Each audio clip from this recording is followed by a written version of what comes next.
सभी को सादर जय जिनेंद्र। आइए प्रारंभ करते हैं आज की क्लास को, और जब तक सब लोग ऐड हो रहे हैं तब तक अगर किन्हीं का कोई प्रश्न हो तो आप अपना प्रश्न रख सकते हैं 2-5 मिनट के लिए। जी रेखा जी जैन। जय जिनेंद्र भैया जी। जी बताइए। भैया जी वो जो आपने नंदीश्वर जी ने बताया था, अंजन गिरी, फिर बावरी है उसके, और 2 रत्तीकर पर्वत है जी। तो जो चारों तरफ वन है वो मतलब कितने वन है ये वर्णन? नहीं, वन तो है, लेकिन उन वन में चूंकि चैत्यालय नहीं है इसलिए उसका वर्णन इतना जरूरी नहीं किया हमने। वन तो एक वो जो बावड़ी है उस बावड़ी के चारों तरफ वन है, तो एक दिशा में 16 वन हो जाएंगे। अच्छा, एक मतलब ये जयमाला में तो नहीं लिखा हुआ? नहीं, उसका वर्णन नहीं है ना, मैं इसलिए तो कह रहा हूँ क्योंकि वहां वन बना हुआ है। अब उस वन में कोई चैत्यालय नहीं है, वन में कोई पर्वत नहीं है, इसलिए उसका वर्णन नहीं किया। ऐसे तो बहुत सारा सब कुछ है, बहुत सारा वर्णन है, लेकिन अपने को जो महत्वपूर्ण है वो यहाँ पर समझना है ना, इसलिए नहीं दिया उसका वर्णन। धन्यवाद। जय जिनेंद्र जी। अनीता जी जैन। हाँ जय जिनेंद्र भैया जी। जी बताइए। आपने जो रिधियां पढ़ाई थी ना, उसमें से 4 रिधि में श्रेणी 4 रिधि है ना जी, उसमें जो आपने लिखाया था आकाश के प्रदेशों की जो पंक्तियां सर जगत में व्याप्त है, इसका मतलब क्या हुआ? मतलब ये है, आकाश द्रव्य है एक 6 द्रव्यों में जो कि अमूर्तिक है, जो दिखाई नहीं देता है। इसकी लाइंस बनी हुई है बिल्कुल point two point, point point point, इस तरह से लाइन सीधी बनी हुई है, आड़ी बनी हुई है और अंदर गहरी बनी हुई है।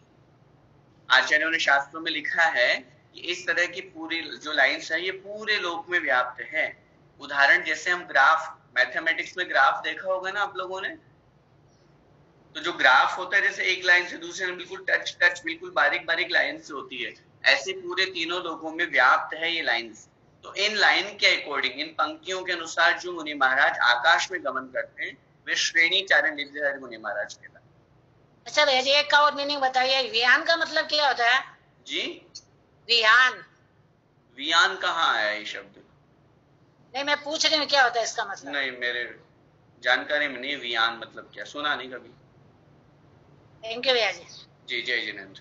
दीपिका जी। जय जिनेंद्र भैया जी। जी बताइए। भैया जी आपने वो दधी जैसा रंग बताया था, अंजन गिरी का अंजन जैसा काला, और रत्तीकर का नहीं बताया था। रत्तीकर का नहीं बता पाया होगा, भूल गया होगा। रत्तीकर हाँ, लाल रंग का होता है। लाल रंग का ना जी। जय जिनेंद्र भैया। जय जिनेंद्र जी।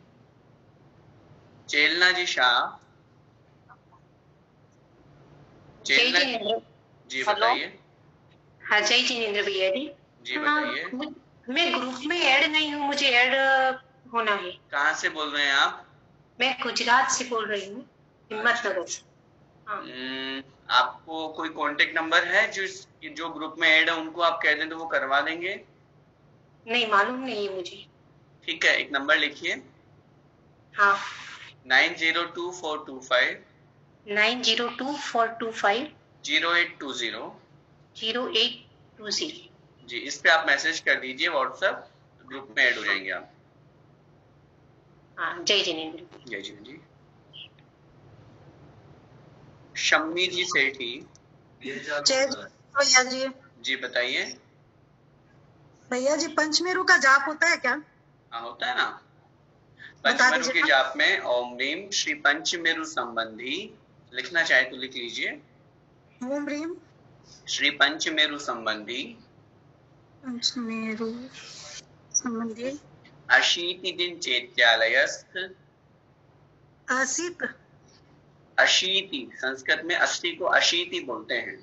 ओके, अशीति जिन, अशीति जिन चैत्यालयस्थ जिन बिंबेभ्यो नमः नमः। ओम ह्रीम श्री पंचमेरु संबंधी अशीति जिन चैत्यालयस्थ जिन बिंबेभ्यो नमः। जी धन्यवाद। जी जय जिनेंद्र। तुषार जी जैन। तुषार जी बोलिए। जी हाँ जी, अपन जो शाम को मंदिर जाते हैं, हाँ जी। तो अगर उससे खाना नहीं खाने के पहले क्या हम आरती नहीं बोल सकते हैं क्या? बोल सकते हैं, कोई आपत्ति नहीं है। आरती आप दिन में बोलो, सुबह बोलो, जरूरी थोड़ी ना कि अकेले शाम को ही आरती बोली जाती है। वो तो एक संध्या वंदन है। हमारे शास्त्रों में 3 बार भगवान जिनेंद्र देव की भक्ति करने का उल्लेख लिखा है शास्त्रों में, प्रातः, दोपहर और शाम। उसमें बताया गया है प्रातः काल भगवान की पूजा करके भगवान की स्तुति करें, दोपहर में स्तोत्र पाठ पढ़ करके भगवान की स्तुति करें, और शाम को आरती करके भगवान की स्तुति करें। तो सुबह भी अगर हम पाठ करते हैं, आरती करते हैं, तो कोई आपत्ति नहीं। भोजन के पहले भी अगर आप आरती करें तो कोई दिक्कत नहीं। अच्छा, एक और सवाल, वो जिन बिंबियों का मतलब क्या होता है? जिन बिंब माने जिन चैत्य, जो प्रतिमाएं होती है ना, उनको बिंब कहते हैं, भगवान की प्रतिमा को कहते हैं। अच्छा, धन्यवाद भैया जी। जय जिनेंद्र। वर्षा जी जैन। क्वेश्चन तो नहीं है इसमें, 4% अभी क्वेश्चन पूछते खत्म हो जाएगा। नहीं वर्षा जी जैन। जय जिनेंद्र भैया जी। जी बताइए।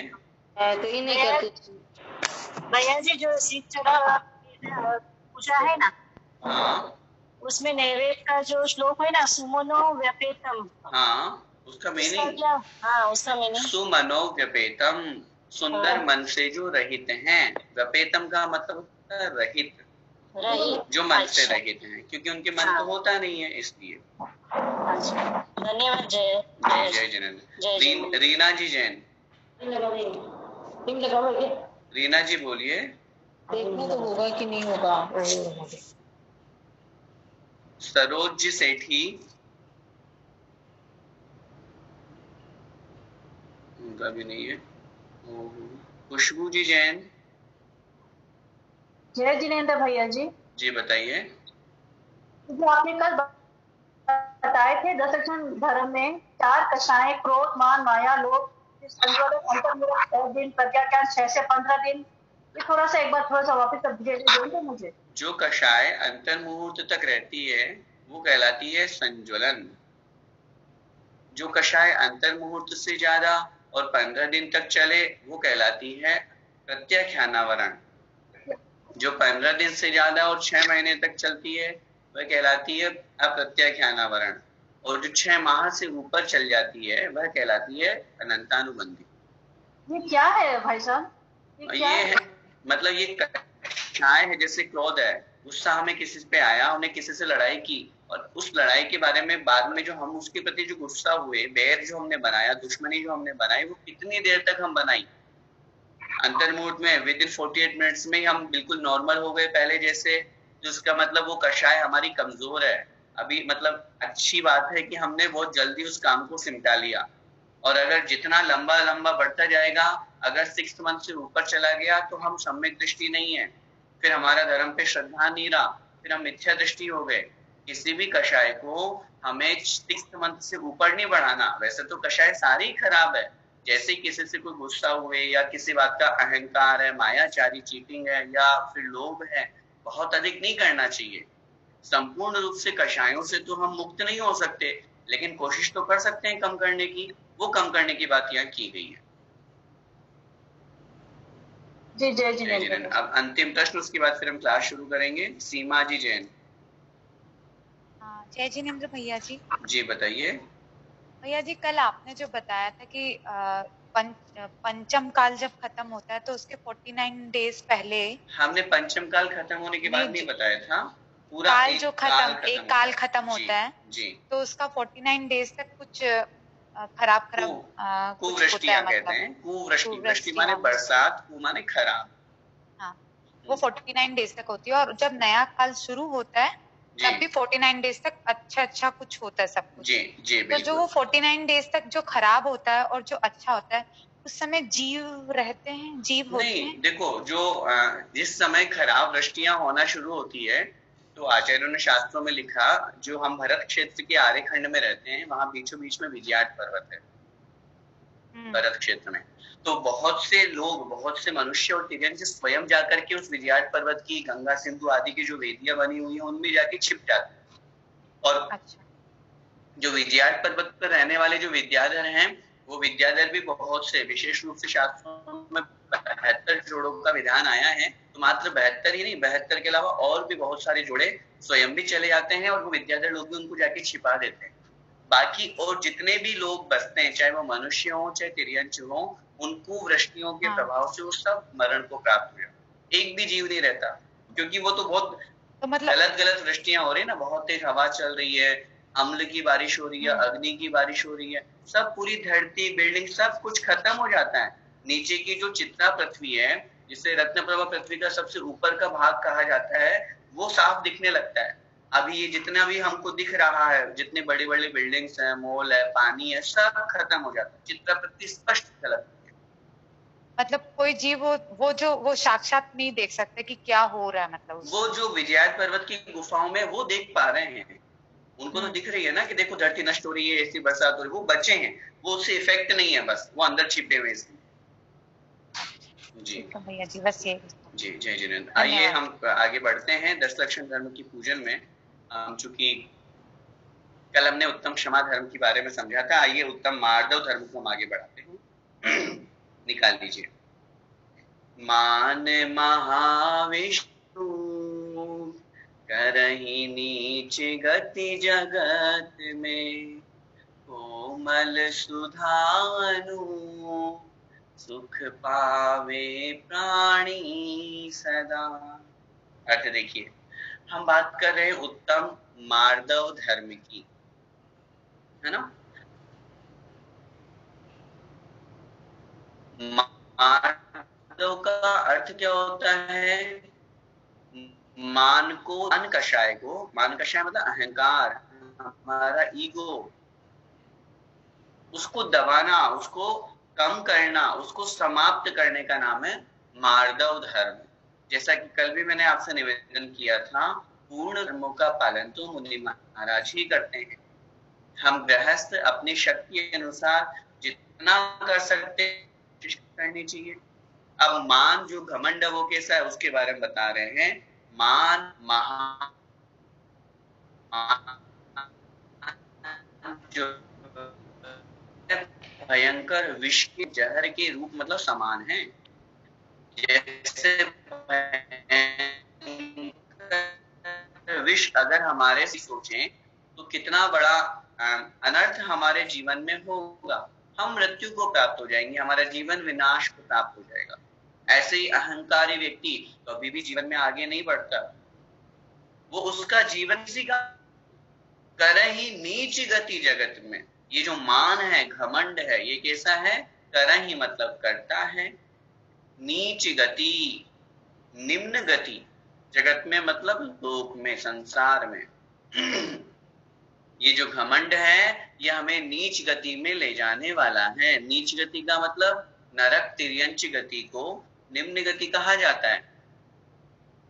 4 गतियां होती है ना, इन 4 गतियों में मनुष्य और नरक और तिर्यंच गति अशुभ गति कही गई है।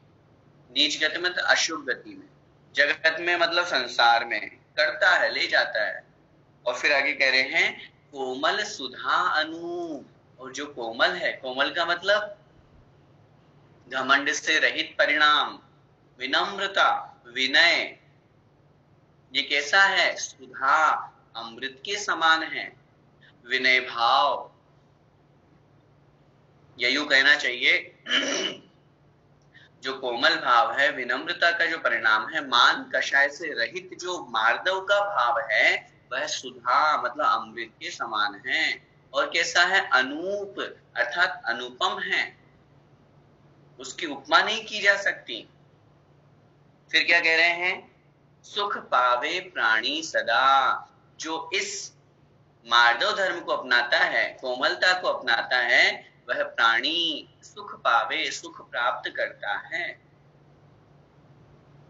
सदा, सदा मतलब हमेशा, वह हमेशा सुख को प्राप्त करता है। कौन करता है सुख को प्राप्त? जो मार्दव धर्म को अपनाता है, जो कोमलता से युक्त होता है, जो मान कषाय को छोड़ता है। आइए आगे देखें। उत्तम मार्दव गुण मन माना, मान करन को कौन ठिकाना, वस्यो निगोद माही ते आया, तमरी रूकन भाग बिकाया। रूप कन बिकाया भागवश ते, देव इक इंद्री भया, उत्तम मुआ चांडाल हुआ, रूप कीड़ों में गया, जीतव्य जौवन धन गुमान, कहाँ करे जल बुध बुधा, करि विनय बहुगुण बड़े जन की, ज्ञान का पावे उदार। इतना अच्छा यहाँ पर वर्णन कर रहे हैं पंडित ज्ञानंद राय जी, जो इस पूजन के रचयिता हैं। मार्दव धर्म कैसा है? उत्तम मार्दव गुण मन माना। उत्तम मार्दव जो है, यह जो गुण मन माना, उत्तम मार्दव को गुण से, जो गुण को जो मन माना, अर्थात अपने मन में मानते हैं। मन से यहाँ संबोधन है, मन को यहाँ संबोधन कर रहे हैं। मन, उत्तम मार्दव गुण माना, उत्तम मार्दव गुण को अपनाओ। समझिए अर्थ को। उत्तम मार्दव गुण मन माना, उत्तम मार्दव गुण को हे मन माना, मतलब मानो, अपनाओ। क्यों? कैसा है ये? मान करण को कौन ठिकाना। इसलिए इस उत्तम मार्दव धर्म को अपनाओ, गुण को अपनाओ, क्योंकि मान करण को मतलब मान करने का, घमंड करने का कौन ठिकाना, क्या ठिकाना कहा गया है, कौन सा स्थान है। घमंड करोगे तो क्या ठिकाना है तुम्हारा, कहाँ जाओगे। ऊपर की लाइन में कह दी नीच गतियों में भटकोगे, निम्न गति में जाना पड़ेगा, नरक तिर्यंश में खूब भटकते फिरो। मान कषाय के कारण से नीच गति का, निम्न गोत्र का, नीच गोत्र का बंद होता है, अशुभ आश्रव का बंद होता है। तो इसलिए यहाँ पर मान करण को कौन ठिकाना, मान अर्थात घमंड करने वाले व्यक्ति का क्या ठिकाना है, कोई स्थान नहीं है संसार में उसका। वस्यो निगोद माहिते आया। अब यहाँ से हमारी एक जीवन की कहानी शुरू हो रही है। हम किस बात का घमंड करते हैं, किस बात का हम अहंकार करते हैं, जरा अपनी पूर्व पर्याय उठा के तो देखिए, कहाँ थे हम। वस्यो मतलब रहा, वस्यो मतलब रहा, निगोद माहिते आया, निगोद में, अनादि से काल से अनंत काल तक तो मैं निगोद में रहा। फिर ते मतलब वहां से, आया मतलब आया, निकला। हम जब जीव की कहानी शुरू करते हैं तो हम पढ़ते हैं यह जीव नित्य निगोद में अनादि काल से अनंत काल तक रहा। फिर वहां नियम है 6 महीने 8 समय में, कितना, 6 महीने 8 समय में 608 जीव निकलते हैं नित्य निगोद से, न कम न ज्यादा। नियम है ये। नित्य निगोद से 6 महीने 8 समय में 608 जीव ही निकलते हैं। निकलने का तात्पर्य नित्य निगोद से निकल करके फिर मनुष्य पर्याय, त्रस पर्याय, 2 इंद्रिय, 3 इंद्रिय, पृथ्वी का एक आदि बनना, ये कितने जीवों के साथ में होता है, मात्र 608 जीवों के साथ। मतलब ये हुआ कि अनादि काल से लेकर के बहुत सारा समय तो हमने नित्य निगोद में व्यर्थ ही बिता दिया। नित्य निगोद इसलिए यहां किया वस्यो अनादि निगोद हजारा, वस्यो निगोद माहिते आया। वस्यो मतलब रहा, कहाँ रहा, निगोद माही, निगोद में। कब तक रहा, बहुत समय तक। आचार्य ने लिखा बहुत काल, अनंत काल तो तुमने निगोद में यूं ही बिता दिया। फिर लिख रहे हैं ते आया। अब वहां से भावार्थ में ग्रहण करना, निगोद से आया। ते का मतलब तो वैसे से होता है, आया मतलब आया। फिर मैं उस निगोद से आया, आकर के मैंने क्या किया, डमरी रूकन भाग बिकाया। डमरी लिखिए अपनी कॉपी में। डमरी का मतलब होता है रुपए का सबसे छोटा जो हिस्सा होता है। डमरी का मतलब होता है पाई से भी जो छोटा हिस्सा, बहुत कम पैसा, उसको कहते हैं डमरी। पहले चलते थे ना, डमरी चलता था, पाई चलते थे, पैसे चलते थे, आना चलते थे। पहले इसी की ये चलते थे, रुपया तो बाद में शुरू हुआ। तो दमरी क्या हुआ, इस पैसे का सबसे छोटा हिस्सा, बहुत कम पैसा। और फिर आगे लिखिए रूकन, रूकन का मतलब होता है फ्री, फ्री का सामान। दमरी रूकन भाग बिकाया, अर्थात दमरी मतलब रुपए का सबसे छोटा हिस्सा, और रूकन, रूकन अर्थात फ्री का जो सामान है उसमें मैं भाग, उस रूप में बिकाया मतलब बिक गया। क्या मतलब हुआ इसका? इसका मतलब ये हुआ, अब समझिए, अपनी पूर्व पर्याय को याद कीजिए। हम पहले अनादिकाल से बहुत समय तक, अनंत काल तक तो हम निगोद में रहे, फिर वहां से निकल करके हम क्या बन गए? पृथ्वी का एक, जल का एक, अग्नि का एक, वनस्पति का एक, इस तरह वायु का एक आदि, इन पर्यायों को हमने प्राप्त किया। साधारण वनस्पति नित्य निगोद रूप में होती है, निगोद रूप में, इसलिए वहां पर प्रत्येक वनस्पति को उन्होंने स्वीकार किया। तो वहां से जब मैं निकला तो मेरी स्थिति क्या बनी? मैं पेड़ पौधे बन गया। तो पेड़ पौधे बनने के बाद में आज जो हम फल सब्जी ग्रहण करते हैं, उनके क्या कौड़ियों के भाव दिखते हैं? फल सब्जी एक इंद्रिय है कि नहीं? जब वो एक इंद्रिय है तो उनकी स्थिति क्या है? लिखा वहां पर दमरी के भाव बिके हम, इतनी कम वैल्यू हमारी रही। और आगे कह रहे हैं रूकन भाग बिकाया। इसको तो सुनिए, आप सुनकर के दंग रह जाएंगे। ये तो हमारे साथ में प्रैक्टिकल कितनी बार होता है। हम सब्जी लेने जाते हैं, तो जब सब्जी ले चुके होते हैं तो हम बोलते हैं ना, पास में धनिया रखा होता है, अरे भाई थोड़ा सा धनिया दे देना। तो वो धनिया उठा करके और हमारी सब्जी में डाल देती है। उस धनिया के पैसे देते हैं क्या हम? नहीं देते। हम उस धनिया की पर्याय में थे जो फ्री के रूप में बिक गए। सोचिए, हम धनिये की पर्याय में थे और सामने वाले आया और हमें फ्री में ले गया। कोई वैल्यू नहीं हमारी, एक पाई की वैल्यू नहीं है हमारी, एक पैसे की वैल्यू नहीं हुई हमारी। हम किस बात का अहंकार कर रहे हैं? इसलिए यहाँ पर रूकन का अर्थ फ्री का सामान, उस भाव में भी हम बिके हैं। फिर कह रहे हैं रूकन बिकाया भाग वशते। रूकन बिकाया मतलब फ्री के रूप में मैं बिक गया। भाग वशते मतलब भाग्य के कारण से। भाग वशते मतलब भाग्य के वशीभूत होकर। कर्मों का जो उदय है वो भाग्य कहलाता है। भाग्य का नाम क्या है? हम बहुत बार बोलते हैं परम सौभाग्य का अवसर है ऐसा ऐसा। सौभाग्य का मतलब भाग्य है। और जब कभी पाप कर्म का उदय आता है तो हम बोलते हैं दुर्भाग्य है। तो भाग्य क्या है? कर्म के उदय का नाम है। भाग्य के वशात, कर्म के उदय से मैं उस फ्री के सामान रूप में भगवान बिका। और क्या हुआ? देव एक इंद्रिय भया, अर्थात भाग्य के कारण से या कर्म के कारण से देव भी एक इंद्रिय बन गया। देव जो होते हैं वो एक इंद्रिय पर्याय को प्राप्त हो सकते हैं। आचार्यों ने शास्त्रों में लिखा, जब मिथ्या दृष्टि देवों का मरण होता है, अवधि ज्ञान से वो देखते हैं, अरे अब मुझे कहाँ जाना होगा? अरे मनुष्य में नहीं, मुझे नहीं जाना। जो इतना मनुष्य में माता के गर्भ में इतनी गंदगी होती है, ऐसे गंदे स्थान पे मुझे नहीं जाना। और वो अपने भोग विलास छूटने का बहुत विलाप करते हैं, बहुत दुखी होते हैं। ऐसी स्थिति में वो एकेंद्रीय जीवों की आयु का बंद कर लेते। अब बताइए, कहाँ तो देव और कहाँ एकेंद्रीय जीव? ये कर्मों की महिमा है। हम किस बात का अहंकार करते हैं, किस बात का घमंड कर रहे हैं? वो देव भी एक इंद्रिय भया मतलब हो गया, बन गया।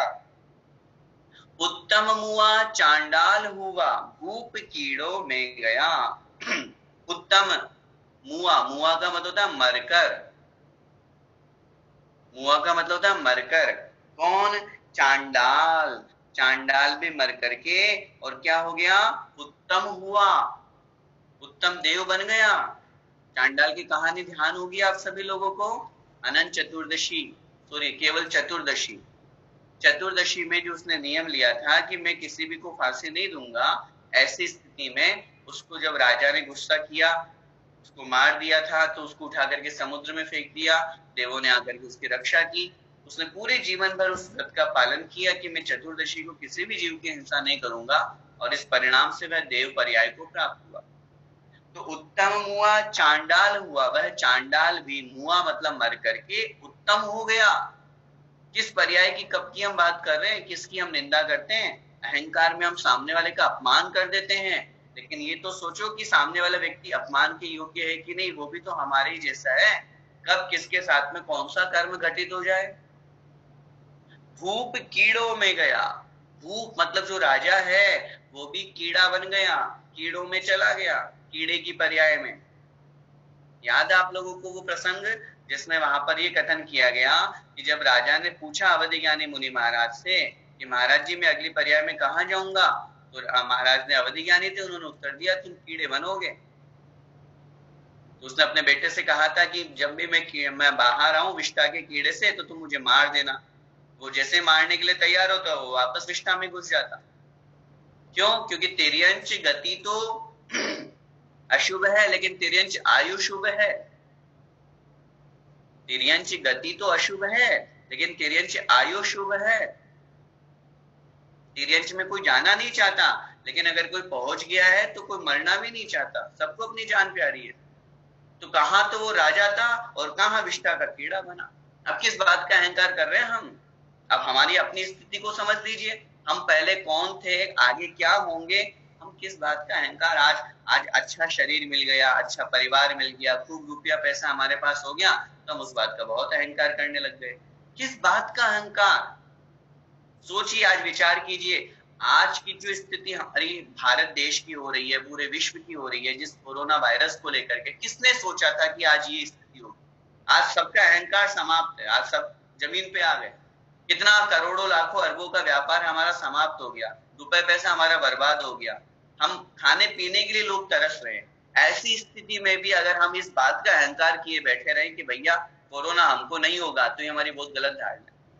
कहीं लिखा है या कि भाई ऐसा वायरस सिर्फ जैनियों को नहीं होगा, बाकी सबको होगा। किस बात का अहंकार हम करते हैं? चाहे रुपए पैसे की घमंड की बात करें, ज्ञानम पूजाम कुलम जातिम, इस तरह से आचार्यों ने जो 8 प्रकार का घमंड कहा है, और 8 प्रकार से भी बहुत अन्य प्रकार का घमंड का कथन किया है। आगे कह रहे जीतव्य जौवन धन गुमान। जीतव्य, जीतव्य का मतलब होता है जीवन। जीतव्य माने जीवन, हमारी लाइफ। यौवन या मतलब यौवन, और धन मतलब धन संपत्ति का गुमान। गुमान माने घमंड। चाहे वो जीवन का, अपनी लाइफ का हो, चाहे अपने यौवन का हो, ये तो हम लोगों को बहुत ज्यादा होता है। अरे इस यौवन पे इतना क्यों हम घमंड करते हैं? क्या वृद्धावस्था प्राप्त नहीं होगी? किसी शायर ने बहुत अच्छी 2 लाइन्स कही है, वो भी याद आ गई। यौवन के ऊपर जो घमंड, और जो बहुत ज्यादा अपनी जवानी पर घमंड करते हैं उन लोगों के लिए, कि इस यौवन को पाकर इतना क्यों इतराते हो, इस यौवन को पाकर इतना क्यों इतराते हो। ये यौवन भी बुढ़ापे का पैगाम लिए बैठा है। आज नहीं तो कल वृद्धावस्था तो आनी है। जिस चेहरे को देख करके, जिस स्थिति को देख करके हम बड़े खुश होते हैं, आज से 10, 20, 30 साल बाद में खटिया से उठने की हिम्मत नहीं रहेगी। बेड पर पड़े पड़े हम रोएंगे, चिल्लाएंगे, शरीर के ऊपर झुर्रियां पड़ जाएंगी, बाल काले हो जाएंगे, दांत टूट जाएंगे, चश्मा लग जाएगा, क्या कर पाएंगे हम? इसलिए किसी भी चीज का अहंकार नहीं। अहंकार बहुत बुरी चीज है, ठीक है। तो जीतव्य जौवन धन गुमान, कहाँ करे जल बुध बुदा। कहाँ करे तक का अर्थ लगाना है। जीतव्य माने जीवन, जौवन माने यौवन, और धन का जो गुमान है, घमंड है, कहाँ करे, क्यों करते हो। कहाँ करे का अर्थ क्या होगा? क्यों करते हो, क्यों है ये, क्यों नहीं करना चाहिए। क्योंकि ये कैसे हैं? जल बुध बुधा, जल के बुलबुले के समान हैं। ये धन संपत्ति, ये रुपया पैसा, ये जमीन जायदाद, ये क्या है? जल के बुलबुले के समान है। जल का बुलबुला कैसा होता है? कैसा होता है? अभी है और 2 मिनट भी नहीं रुकेगा। हमारे साथ में यही तो स्थिति है। अभी है हमारे पास में धन संपत्ति, उसके बाद में कल क्या होगा हमारे साथ कुछ भी नहीं खबर, हमको कुछ भी नहीं पता हमको। कल किसके साथ में क्या हो जाए, कब रोडपति अरबपति करोड़पति बन जाए और कब करोड़पति अरबपति रोड पे आ जाए। दुनिया में ऐसे उदाहरण आज भी हमें अपनी आंखों के सामने देखने को मिलते हैं। कहां तो वो बहुत अच्छा उसका पूरा भरा परिवार था, अचानक से पाप कर्म का उदय आया, कुछ जल गया, खाक हो गया, बर्बाद हो गया, बिजनेस में घाटा लग गया, कुछ भी नहीं हुआ। किस बात का हम घमंड कर रहे हैं? जल बुदबुदा, ये सारी की सारी चीजें जल के बुलबुले के समान, जो बहुत थोड़े से समय की है, बाद में नष्ट होने वाली। इसलिए क्या कह रहे हैं हम लास्ट वाली लाइन में, हम लोगों को एक उपदेश दे रहे हैं, हमें क्या करना चाहिए फिर ऐसी स्थिति में। करी विनय बहुगुण बड़े जन की, करी मतलब करना चाहिए, विनय मतलब विनय सम्मान, इसका बहुगुण जो बहुत गुण वाले हैं, जिनमें गुण हैं, जो गुणवान हैं, जो गुणवान हैं उनकी विनय करना चाहिए। बहुजन बड़े जन की, जो बड़े लोग हैं, जो हमसे उम्र में बड़े हैं, उनकी हमें बहुत अच्छी तरह से विनय करनी चाहिए, सम्मान करना चाहिए। ऐसा नहीं कि माता पिता बुजुर्ग हो गए, अब वो चलने फिरने लायक नहीं बचे तो अब हमने उनको एक साइड में रख दिया, न उनकी सुन रहे हैं, अब उनकी बातें हमको बड़ी परेशान करती है, अब उनकी बातें हमको बहुत दुखी करती है, अरे क्या दिन भर चिल्लाते रहते हैं। उनके लिए उनकी सेवा करना हमारा परम कर्तव्य, उनका विनय करना, उनका सम्मान करना, बड़े लोगों का, बड़े उम्र वालों का, बड़े गुण वालों का। ज्ञान का पावे उदा, जो ऐसा करता है वह ज्ञान का मतलब सम्यक ज्ञान का, पावे मतलब प्राप्त करता है, वह सम्यक ज्ञान का उदा, उदा का मतलब होता है उदय, उदा का शाब्दिक अर्थ होता है उदय, वह सम्यक ज्ञान का उदय प्राप्त करता है, मतलब उसके सम्यक ज्ञान होता है, भावार्थ में सम्यक ज्ञान प्रकट होता है। ज्ञान का पावे उदा, उदा मतलब वह उदा मतलब उदय, पावे मतलब प्राप्त करता है, ज्ञान का मतलब ज्ञान। अब इतनी अच्छी लाइन्स यहाँ पर दी हुई है, हम लोगों को पूरा मार्दव धर्म यहाँ पर बहुत संक्षेप में कह दिया। हकीकत यही है, हमें अहंकार से बचना है। हम किस बात का अहंकार कर रहे हैं? किसी चीज का नाम तो बताइए। हम रूप धन संपत्ति का करते हैं, वो धन संपत्ति कब तक रहेगी? हम रूप सौंदर्य का करते हैं कि बहुत सुंदर है हम, कब तक रहेंगे? इस चमड़ी के अंदर की एक बार निकाल करके तो देखिए हकीकत क्या है। पतली सी झिल्ली हमारे शरीर के ऊपर लगी हुई है, बहुत पतली सी, हल्का सा खरोच नहीं आता है कि अंदर से जो माल मलिदा निकलता है उसको हम देखना भी पसंद नहीं करते। खून, हाड़, मांस, पीप, जिस शरीर के प्रति हम इतना राग करते हैं उसमें से मलमूत्र निकलते हैं। किस शरीर से हम राग करते हैं? वो तो मलमूत्र का भंडार है, अपवित्र है। चाहे वो ज्ञान का मद हो, ज्ञान की अपेक्षा से भी बहुत लोगों को मद होता है, घमंड होता है। मात्र शास्त्रों का ज्ञान ही नहीं, अगर हमें किसी चीज की नॉलेज है, हम कोई चीज बहुत अच्छी बनाना जानते हैं, मैं तो ये कहता हूँ अगर किसी को कुकिंग भी बहुत अच्छी आती है, किसी को सिंगिंग भी बहुत अच्छी आती है, किसी को बहुत अच्छा खेलना आता है, उसी का घमंड हो जाता है लोगों को। किस बात का घमंड? ये बात हमेशा अपने जीवन में ध्यान रखिएगा, हमने जो जिनसे सीखा है वो हमसे बहुत बड़े हैं। यानी हम कितना भी कुछ भी कर जाएं, कितना भी पढ़ जाएं, हमारे ऊपर में हमारे गुरु रहेंगे। और गुरु और ऊपर की बात करें तो हम किस ज्ञान का घमंड कर रहे हैं? सबसे बड़े ज्ञानी केवल ज्ञानी, उनको घमंड है। किस बात का घमंड है? उनके पास जो केवल ज्ञान है उसका तो हमारे पास में यूं समझिए कि 0.01% भी नहीं है, कुछ भी नहीं है। आचार्यों ने लिखा है जितना केवल ज्ञान के माध्यम से केवल ज्ञानी भगवान जिनेंद्र देव उपदेश देते हैं, जितना उनको ज्ञान है उसका अनंतवा भाग तो वो दिव्य ध्वनि में बोल पाते हैं, और जितना वो बोल पाते हैं गणधर उसका अनंतवा भाग झेल पाते हैं, स्वीकार ग्रहण कर पाते हैं। और जितना गणधर देव स्वीकार कर पाते हैं उसका अनंतवा भाग वो द्वादशांग रूप में लिख पाते हैं, रचना कर पाते हैं द्वादशांग की, 12 अंग की। और जो 12 अंगों की जितनी रचना हुई उसका अनंतवा भाग आचार्य लिख पाते हैं शास्त्रों में, जो अन्य आचार्य जो महाराजों ने शास्त्र लिखे। और हमें याद करना चाहिए हमारे जैन शास्त्रों की 6 महीने तक होली जली है। सोचिए, इतने शास्त्र हमारे आचार्यों ने लिखे थे, इतने बड़े महान उस धर्म को सुरक्षित रखने के लिए, उन्होंने धर्म की प्रभावना के लिए, ज्ञान के प्रचार प्रसार के लिए शास्त्र लिखे थे। और 6 महीने तक कंटिन्यू, 6 महीने तक हमारे शास्त्रों की होली जली।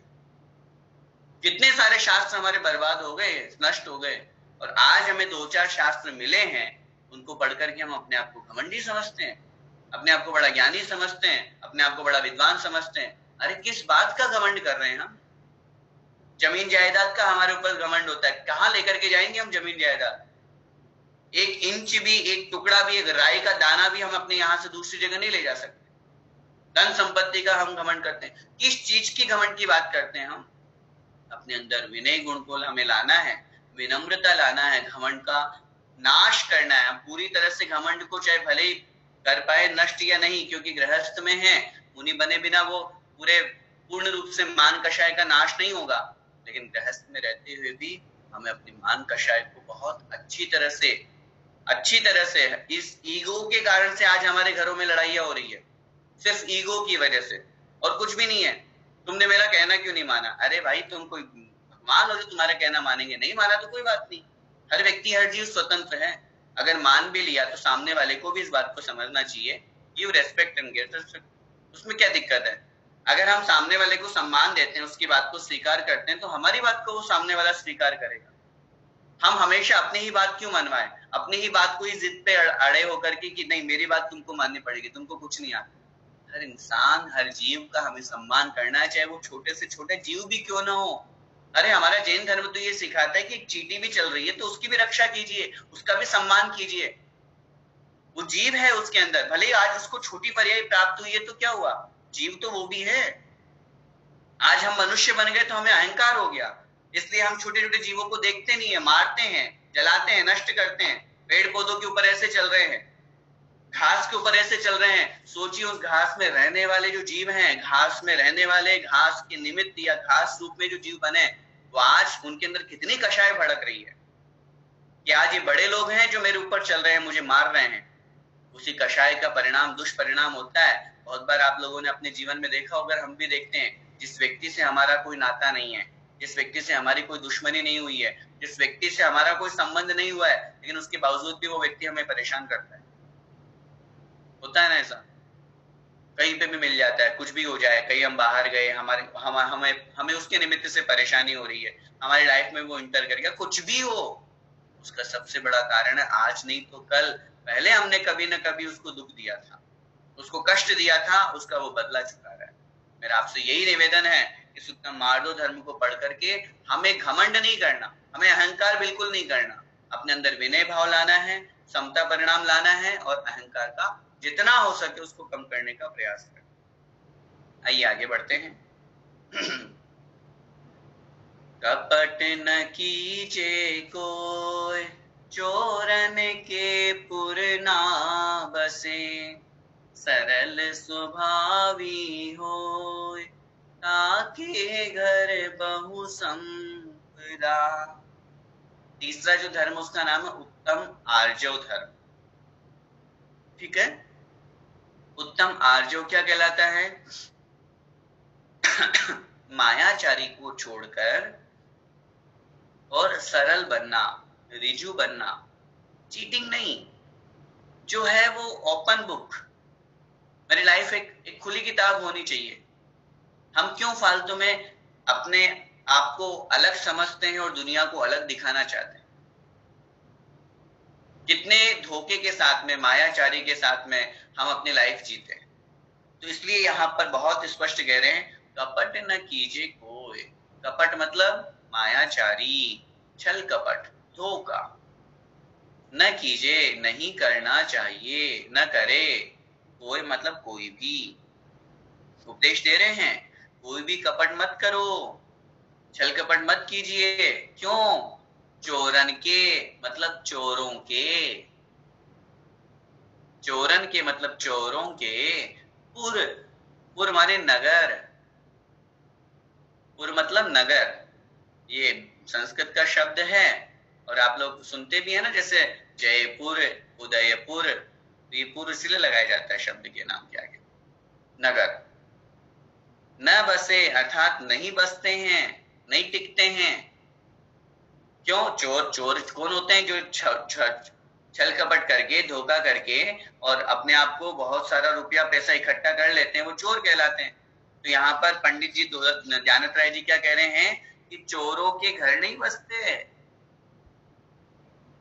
कि कहीं चोरों के आपने बहुत नगर बसाओ, हाँ साहब ये चोर थे और देखो इतना सारा माल लेकर के आ गए, ये तो पूरा नगर का नगर बसा चुके हैं, मतलब इतने बड़े हो गए, इतने इनके पास धन संपत्ति हो गई। कभी नहीं सुनी होगी। चोर इतनी चोरी करने के बावजूद भी दरिद्र ही रहता है, गरीब ही रहता है, कभी अमीर नहीं बनता, उनके कभी नगर नहीं बसते। और सरल स्वभावी होवे, जो सरल स्वभावी होता है, स्वभावी माने स्वभावी, सरल स्वभाव वाला जो होता है, होए माने होता है, ताके घर, ताके मतलब उसके घर बहु संपदा, बहुत संपत्ति होती है। और जो सरल स्वभाव वाला होता है, जिसके अंदर छल कपट नहीं होता, बहुत सीधा सरल सज्जन व्यक्ति होता है, उसके घर बहुत संपत्ति है, मतलब वो खूब सुखी है। भावार्थ में सुखी भी अर्थ में लगाना है, संपत्ति होना एक सुख का कारण भी कहा गया है, लेकिन छल कपट करके नहीं, धोखा करके नहीं, चोरी करके नहीं, बेईमानी से नहीं, ईमानदारी से जो करता है उसके घर बहुत संपदा होती है। आइए आगे देखें।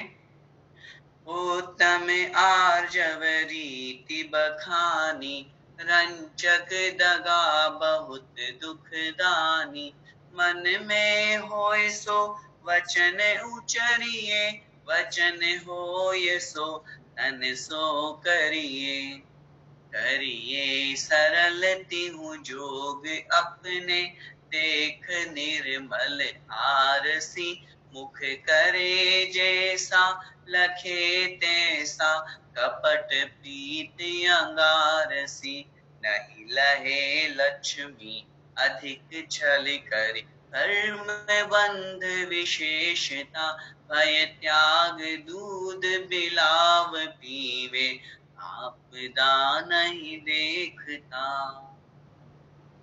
अभी 10 लक्षण पूजा तो हम पढ़ रहे हैं, अब एक काम और करना आप लोगों को। अभी तो परीक्षा के लिए तो फिर पढ़ना है ही, तैयारी करनी है, और जब आगे हम 10 लक्षण पर्व मनाएंगे ना, इस बार अगस्त के एंड में आ रहे हैं, जल्दी आ रहे हैं इस बार 10 लक्षण पर्व, तो जब 10 लक्षण पर्व हम शुरू करेंगे, आएंगे वो, उससे 5-7 दिन पहले एक बार पुस्तक उठा करके और इन नोट्स को निकाल करके जरूर एक बार पढ़ेंगे। सब लोगों से मेरा निवेदन है, इतना सा मेरा निवेदन जरूर स्वीकार करें। 16 कारण है, पंचमेरु, अष्टानिका है, पर्व के आने से पहले, क्योंकि हम ये पूजन करेंगे ही करेंगे, और जब इस पूजन का अर्थ हम पढ़ लेंगे, अभी तो पढ़ लेंगे, हम एग्जाम भी दे लेंगे, लेकिन बीच में 3-4 महीने का गैप हो जाएगा, भूल जाएंगे फिर। तो 10 लक्षण पर्व के आने से पहले नोट्स निकाल करके, और संभवतः जो पहले एक बात आई थी कि पुस्तक का रूप,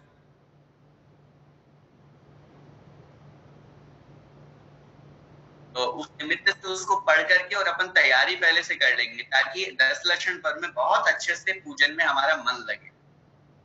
अर्थ देखिए, उत्तम आर्जव रीति बखानी, ये उत्तम आर्जव अर्थात उत्तम आर्जव की रीति बखानी अर्थात यह कथन किया गया है, बखानी माने कहा गया है, उत्तम आर्जव की रीति माने परंपरा या वर्णन। क्या कहा गया है उत्तम आर्जव के अंतर्गत?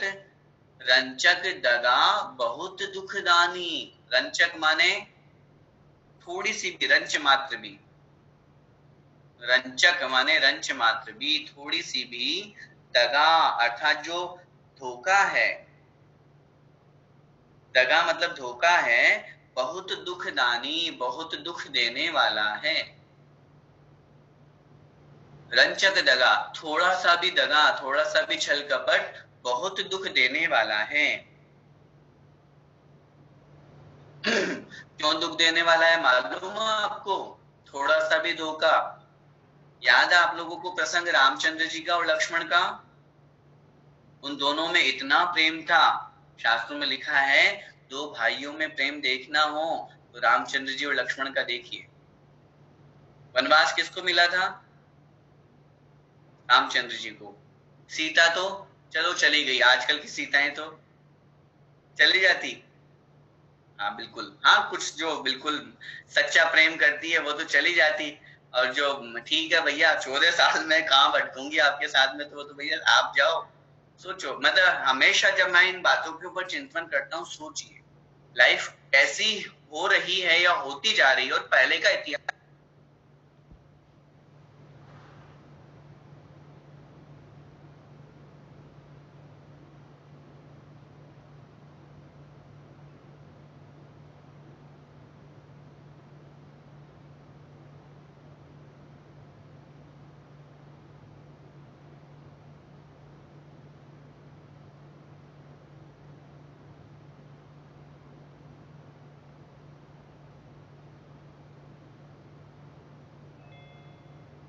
का तात्पर्य, तो ऐसी स्थिति में जब मैं जिस प्रसंग की मैं बात कर रहा हूं, जब लक्ष्मण और रामचंद्र में इतना गहरा प्रेम था, जब देवों के पास में ये वार्तालाप हो रहा था कि वास्तव में दोनों में बहुत अगाध प्रेम है, तो एक देव उनकी परीक्षा करने के लिए आया, और परीक्षा करने के लिए आने के बाद में उसने जाकर के लक्ष्मण को सिर्फ इतना सा कहा कि रामचंद्र जी की मृत्यु हो गई।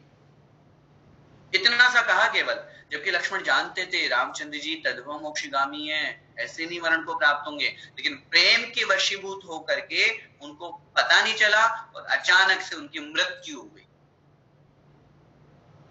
सोचिए, लक्ष्मण की मृत्यु इसी कारण से हुई थी, सिर्फ इस दुखद समाचार के कारण से। एक रंचक दगा, थोड़ा सा झूठ, थोड़ा सा छल कपट, थोड़ा सा धोखा सामने वाले के लिए कितना दुख देने वाला हो गया। तो इसलिए रंचक दगा बहुत दुखदानी। हमें जीवन में कभी किसी के साथ धोखा नहीं करना, छल कपट बिल्कुल भी नहीं। सरल जीवन हमें अपने जीना चाहिए। हम किस बात की चीटिंग करके अपनी लाइफ को जी रहे हैं? मन में होए सो वचन उचरिए। अब क्या करना चाहिए? हमें उपदेश दे रहे हैं, मन में होए, जो मन में होता है उसे ही वचन से कहना चाहिए। वचन माने वचन से उचरिए माने कहना चाहिए। जो मन में हो उसे वचनों से बोलना चाहिए।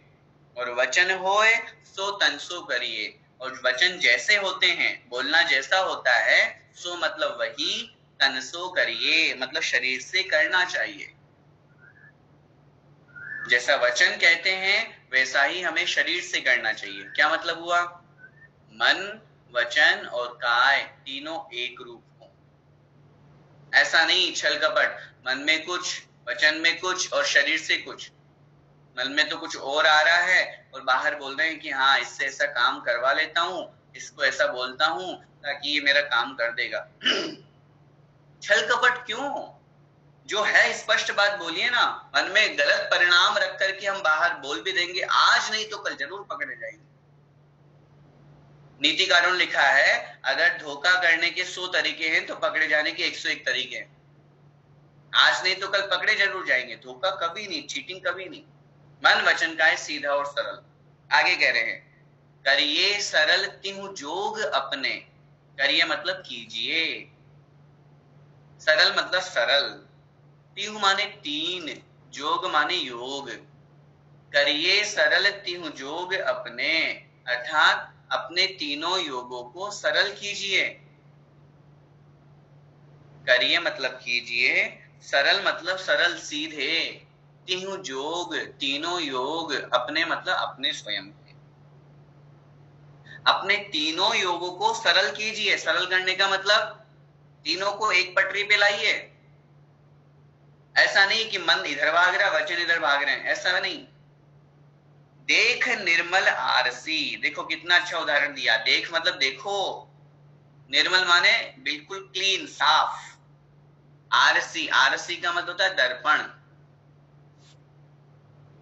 देख निर्मल आरसी, देख मतलब देखिए, निर्मल आरसी मतलब बिल्कुल साफ स्वच्छ। आरसी माने दर्पण। दर्पण को देखिए कैसा होता है दर्पण। क्या कह रहे हैं अगली लाइन? मुख करे जैसा लखे तैसा। आप अपना मुख जैसा करोगे, मुख करे जैसा, जैसे मुख को किया जाता है, लखे तैसा, वैसा ही दिखता है। मुख करे जैसा, मुख को जैसा करते हैं, लखे मतलब दिखता है, तैसा मतलब वैसा ही। दर्पण की ये स्थिति है। दर्पण को हम जैसा देखेंगे दर्पण में आप अपने मुंह को थोड़ा सा टेढ़ा करके देखिए दर्पण में, क्या होगा? टेढ़ा दिखेगा। स्माइलिंग फेस देखेंगे अपने आप को तो हंसता हुआ चेहरा दिखेगा हमको, और अगर गुस्से में देखेंगे तो बोलिए, इतना गुस्सा आएगा कि मेरा इतना गंदा चेहरा तो नहीं है, दर्पण को फोड़ देंगे, है ना? नहीं। मुख करे जैसा लखे तैसा, अर्थात जैसे दर्पण है, हम जैसा मुख करेंगे वैसा हमको दिखेगा। ये शिक्षा दे रहा है हमको एक दर्पण कि हम जैसा जीवन जिएंगे वैसा हमारे साथ में होगा। हम अगर किसी के साथ में छल कपट करेंगे, किसी के साथ धोखा करेंगे तो हमारे साथ भी होगा। कपट प्रीति अंगारसी, कपट जो है वो कैसा है? प्रीति अंगारसी, अर्थात ये जो कपट है ये अंगारसी, जलते हुए कोयले के समान है। कपट रूप जो प्रीति है, छल कपट रूप जो धोखा, धोखे रूप जो प्रीति मतलब प्रेम होता है। जिस प्रेम में साथ में चीटिंग चल रही है, जिस प्रेम में साथ में कपट चल रहा है, छल कपट चल रहा है, जिस प्रेम में, जिस स्नेह में, जिस व्यवहार में, जिस रिलेशन में अगर कहीं छल कपट और धोखा है तो समझना वो कैसा है? अंगारसी, जलते हुए कोयले के समान है। क्या मतलब हुआ? जलते हुए कोयले का उदाहरण क्यों दिया? कैसा होता है जलता हुआ कोयला? कोयला जल रहा है, हमने उठा करके रख दिया बाहर, थोड़ी देर में उसके ऊपर राख जमने लगती है ना? पानी, राख। अब वो ऊपर से तो राख है, हमें दिख रहा है अरे राख ही तो है, और जैसे ही टच करते हैं तो हमारा हाथ जल जाता है। जिस व्यक्ति के साथ में हम प्रेम कर रहे हैं, जिसके साथ में हमारा स्नेह है, व्यवहार है, हमारा रिलेशन है, लेकिन हो सकता है कि अंदर से वो छल कपट कर रहा हो, धोखा कर रहा हो, उसका प्रेम उस अंगारे के समान है, जलते हुए कोयले के समान है। आगे कह रहे हैं, नहीं लहे लक्ष्मी अधिक छल करी।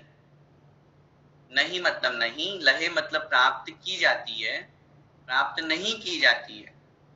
लक्ष्मी मत, लक्ष्मी धन संपत्ति, अधिक छल करी, अधिक छल कपट करके, ज्यादा छल कपट करके लक्ष्मी की प्राप्ति नहीं हो सकती।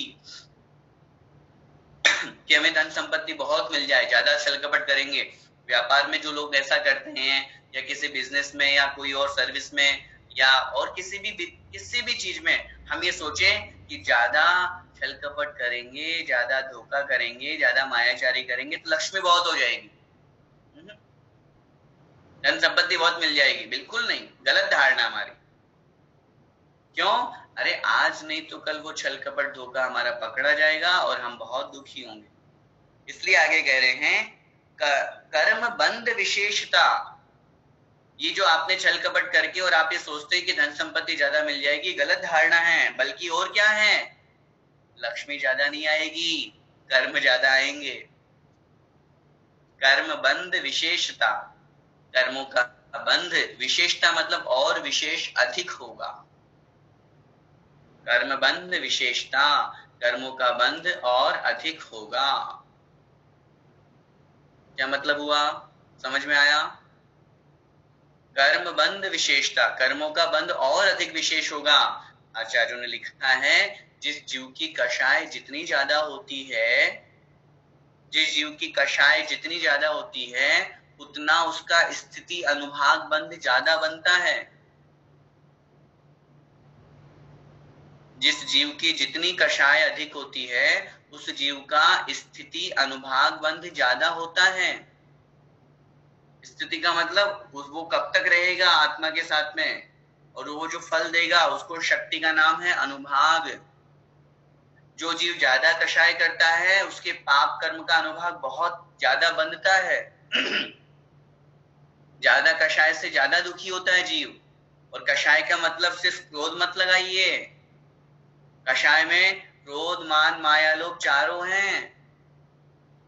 हम लोग सिर्फ क्रोध को तो कंट्रोल कभी कभी कर लेते हैं, मान, माया और लोभ की तरफ ध्यान ही नहीं देते। छल कपट, धोखा, मायाचारी, इसको कषाय नहीं मानते, इसको तो बिजनेस मानते हैं हम। ऐसा नहीं, कर्म बंध विशेषता, और ज्यादा कर्मों का बंध होगा। विशेषता मतलब विशेष रूप से। भय त्याग दूध बिलाव पीवे। हमारी स्थिति कैसी होती है जो मायाचारी व्यक्ति करता है? भय त्याग मतलब भय को त्याग करके, भय को त्याग करके, डर को छोड़ करके दूध बिलाव पीवे। बिलाव माने बिल्ली। बिल्ली जो होती है वो भय को छोड़ करके और दूध को पीती है, लेकिन आपदा नहीं देखता। आपदा मतलब आपत्ति, संकट, दिक्कत, परेशानी नहीं देखता, नहीं देखती है। वो दूध तो पी रही है लेकिन उसके साथ में जो आपत्ति जुड़ी हुई है कि कोई मेरा मालिक देख लेगा, पीछे से कोई आ जाएगा, वो आपत्ति नहीं देखती। मायाचारी व्यक्ति ऐसे ही होता है, छल कपट तो करता है, मायाचारी तो करता है, और डर को छोड़ करके अरे मैं कहीं पकड़ा न जाऊं, मन में विकल्प भी रहता है, लेकिन ऐसी स्थिति होने पर भी वो आगे आने वाले भविष्य की आपत्ति, संकट को नहीं देखता कि भविष्य में मेरी जब चोरी पकड़ी जाएगी, मेरा ये गलत काम पकड़ा जाएगा तो लोग क्या कहेंगे, लोग मेरे बारे में क्या सोचेंगे, लोग मुझे कैसा दंड देंगे, लोग मुझे कैसे नजर से देखेंगे। ऐसा नहीं सोचता वो। उसकी स्थिति वो ये सोचता है कि हाँ नहीं भाई ठीक है मैं तो कर रहा हूं। वो छल कपट मायाचारी में ही लगा रहता है। वो बिल्कुल भी नहीं होना चाहिए, इस बात का हमें ध्यान रखना। आइए आगे बढ़ते हैं। एक महत्वपूर्ण बात ये समझनी है आप सभी लोगों को। 3 धर्म हमारे हो गए हैं। चौथा जो धर्म है, जब हम पंडित दयानंद राय जी की पूजा पढ़ते हैं तो यहाँ पर चौथा धर्म उत्तम सत्य धर्म माना गया है, ठीक है। और अन्य आचार्यों को या अन्य और ग्रंथों को देखते हैं तो उत्तम शौच धर्म को पहले लिया जाता है। कोई आपत्ति नहीं है इसमें, चाहे हम पहले शौच को माने या सत्य को पहले माने, लेकिन एक तर्क की अपेक्षा लॉजिक जब हम लगाते हैं तो ये कहा जाता है कि क्रोध, मान, माया, लोभ 4 कषाय हैं। तो क्रोध को हटाने से क्षमा धर्म आया, मान को हटाने से मार्दव आया, आर्जव को हटाने से मायाचारी को हटाने से आर्जव धर्म आया, तो लोभ को हटाने से हमारे जीवन में शौच धर्म आता है। तो इस अपेक्षा से चौथे नंबर पे शौच धर्म लिया जाता है। वैसे आचार्यों के इस विषय में 2 मत हमें मानना चाहिए, 2 प्रमाण हमको मिलते हैं, प्राप्त होते हैं, जिसमें कुछ आचार्य महाराज सत्य धर्म को पहले मानते हैं और कुछ आचार्य महाराज शौच धर्म को पहले मानते हैं। कहीं पर भी जहां जैसी जो परंपरा हो, कहीं पर अगर सत्य धर्म को पहले मानने की हो तो कोई आपत्ति नहीं है। हमें तो धर्म को मनाना है और अपने जीवन में उसको अपनाना है। इस झगड़े में नहीं पड़ना कि पहले किसको माने और बाद को किसको माने। हाँ, अगर लॉजिक लगाते हैं तो उसमें एक शौच धर्म पहले जरूर एक निमित्त बन जाता है। पहला लॉजिक तो ये कि 4 कषायों के निमित्त से शौच, लोभ कषाय का अभाव है। दूसरा एक निमित्त होता है, दूसरा एक आर्ग्यूमेंट या दूसरा एक लॉजिक लगाया जाता है, तर्क किया जाता है कि जब तक लोभ का त्याग नहीं होगा तब तक व्यक्ति सत्य नहीं बोल सकता। इसलिए पहले शौच धर्म को अपने जीवन में अपनाएं, फिर सत्य धर्म की बात करें। और एक महत्वपूर्ण बात ये भी कही जाती है कि 10 लक्षण धर्म में, 10 लक्षण पर्व के दिनों में तत्वार्थ सूत्र जी का बड़ा महत्व है। और तत्वार्थ सूत्र जी ग्रंथ राज में आचार्य उमा स्वामी महाराज जी ने तत्वार्थ सूत्र में जो 9वें अध्याय में 10 धर्मों का वर्णन किया, वहां उन्होंने सूत्र लिखा उत्तम क्षमा मार्दवाजो शौच सत्य संयम तपस्यागा किंचन्य ब्रह्मचर्याणि धर्म है। तो उन्होंने शौच धर्म को वहां पहले लिखा। इस अपेक्षा से उसकी भी मान्यता हमारे समाज में, हमारे धर्म में प्रचलित। लेकिन हम चूंकि पुस्तक के अनुसार चल रहे हैं, पूजन की पुस्तक के अनुसार, इसलिए हम पहले जो यहाँ सत्य धर्म दिया हुआ है उसी का अर्थ देखते हैं। आइए। कठिन वचन मत बोल, पर निंदा अरु झूठ तज, साच जवाहर खोल, सत्यवादी जग में सुखी। देखिए अर्थ, कठिन वचन मत बोल। हे प्राणी, कठिन वचन मतलब कड़वे वचन, कठोर वचन। कठिन का मतलब कठोर वचन मत बोल, वचनों को मत बोलो। हम निंदनीय, कठोर, कड़वे वचन बोल देते हैं, ये भी असत्य का ही एक रूप है, ये भी झूठ का ही एक रूप है। आगे कह रहे हैं पर निंदा अरु झूठ तज, पर निंदा, दूसरों की निंदा। अरे साहब, आप भैया जी कैसी बातें करते हो।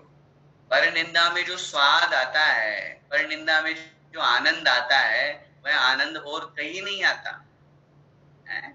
गोष्ठी लगाते हैं, अपनी 4-5 महिलाएं, माताएं, बहनें बैठी और वो ऐसी, वो ऐसी, वो ऐसा, सब बुराइयां शुरू हो जाती है हमारी।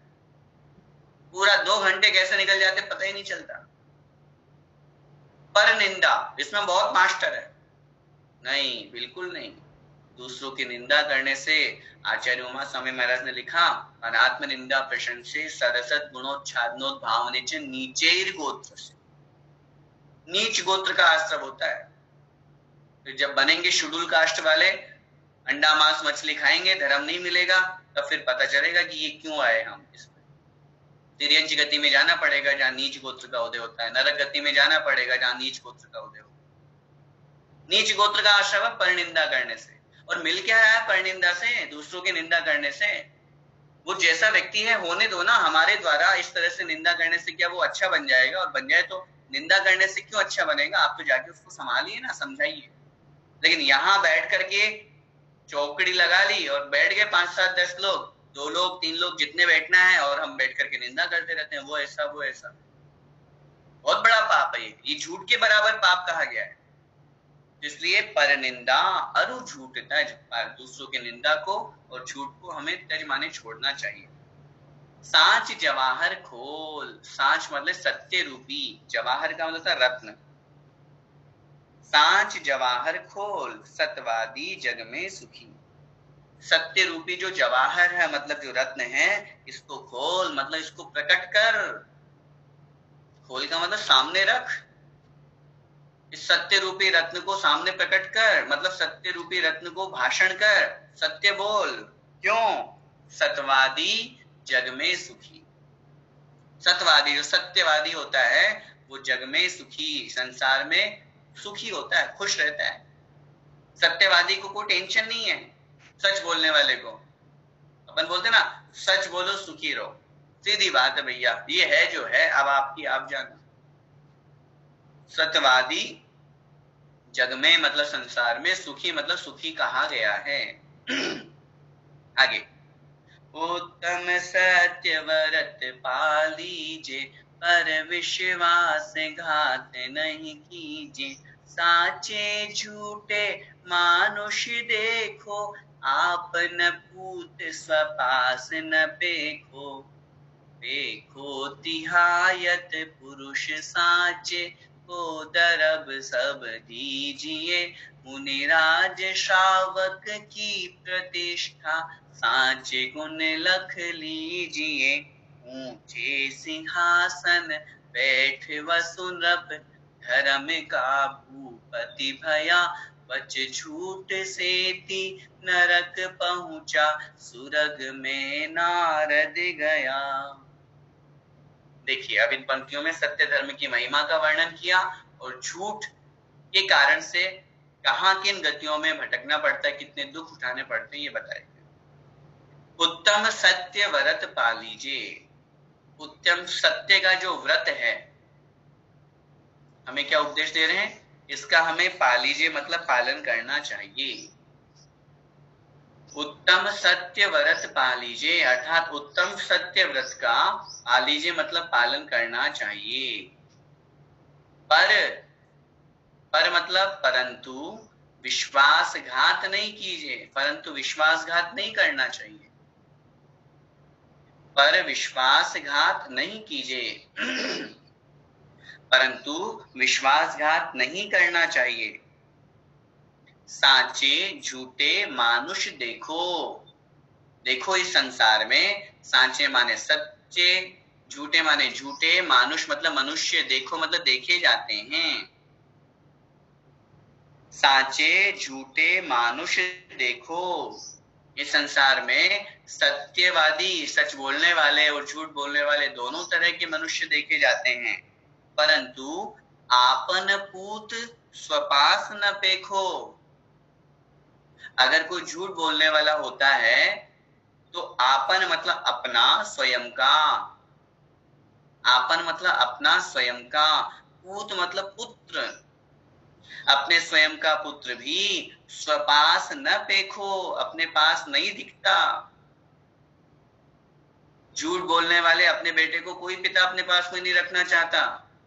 वो जानता है ये झूठ बोलता है, कल को ना मैं व्यापार करूंगा उसमें झूठ बोलेगा, मेरा पूरे घर को ही बर्बाद कर देगा, इसको मैं अपने पास क्यों रखूं।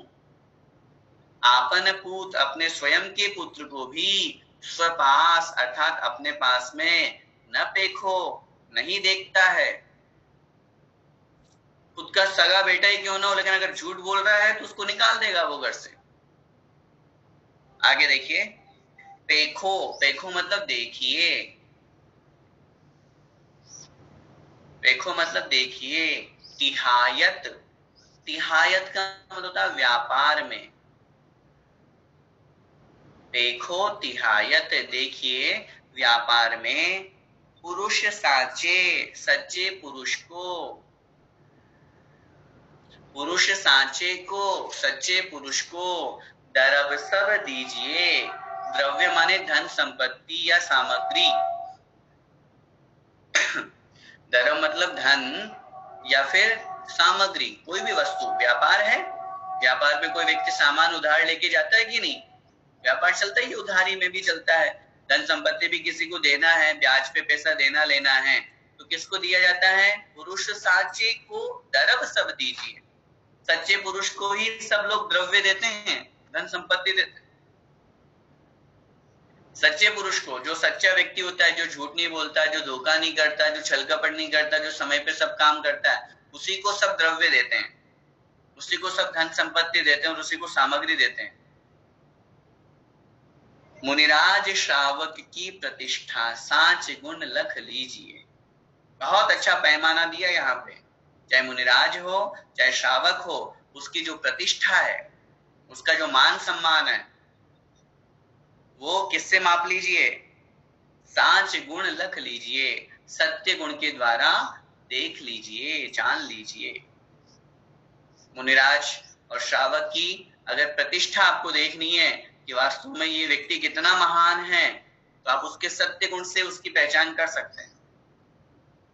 अगर वो झूठ बोल रहा है, उसका मतलब आप, वो कितना भी बड़ा विद्वान हो, कितने भी बड़े मुनिराज हो, वो सिर्फ नाम के मुनिराज और नाम के विद्वान और श्रावक हैं।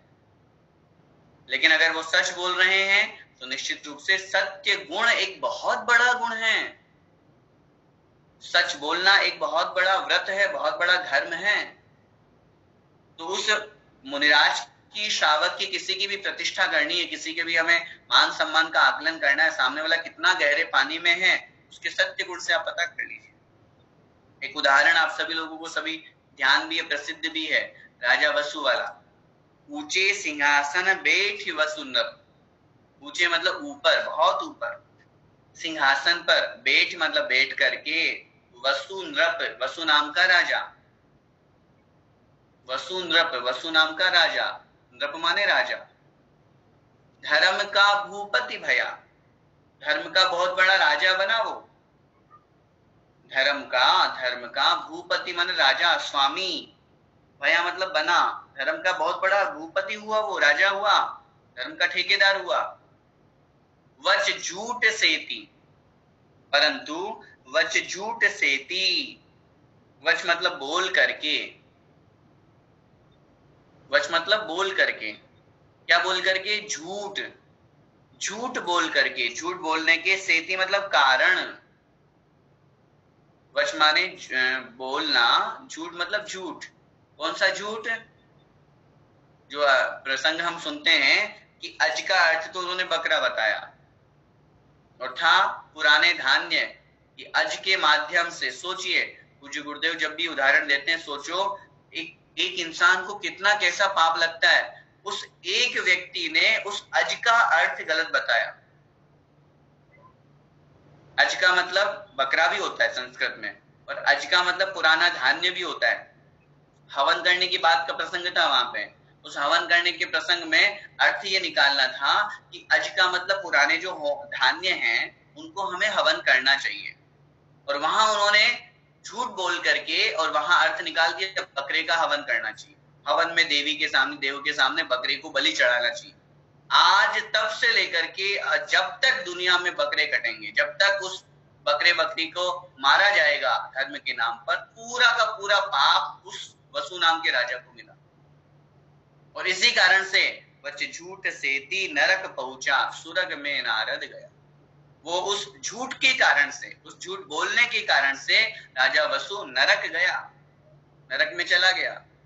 और जो नारद है वह स्वर्ग में गया, अर्थात स्वर्ग में गया। नारद जो है वो स्वर्ग को प्राप्त हुआ। दो मित्र थे ना, नारद और पर्वत, उनके कारण से वो प्रसंग आता है वहां पर। स्वर्ग में मतलब स्वर्ग में, नारद गया, नारद गया। नारद से यहाँ नारद जो वो करते हैं नारायण नारायण, वो वाले नारद नहीं है, ध्यान रखना, नारद एक नाम है यहाँ। तो इस प्रकार एक सत्य के प्रभाव से क्या हुआ और एक झूठ के प्रभाव से क्या हुआ, ये बहुत स्पष्ट यहाँ पर कथन किया गया। इसलिए इस उत्तम सत्य धर्म के बारे में हमें ये समझना, कभी भी हमें झूठ बोलना ही नहीं।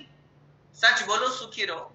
किस बात का हम झूठ बोलते हैं? और झूठ बोलने के साथ साथ कठोर निंद्य ऐसे वचन नहीं बोलना।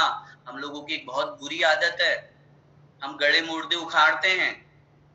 आज से 6 महीने पहले, साल भर पहले, 2 साल पहले, 2 दिन पहले कोई किसी बात पे लड़ाई हो गई थी, झगड़े में गुस्से में हम कुछ बोल देते हैं, तो हम क्या बोलते हैं? उन दिनों को याद करते हैं, तूने तो उस दिन ये कहा था।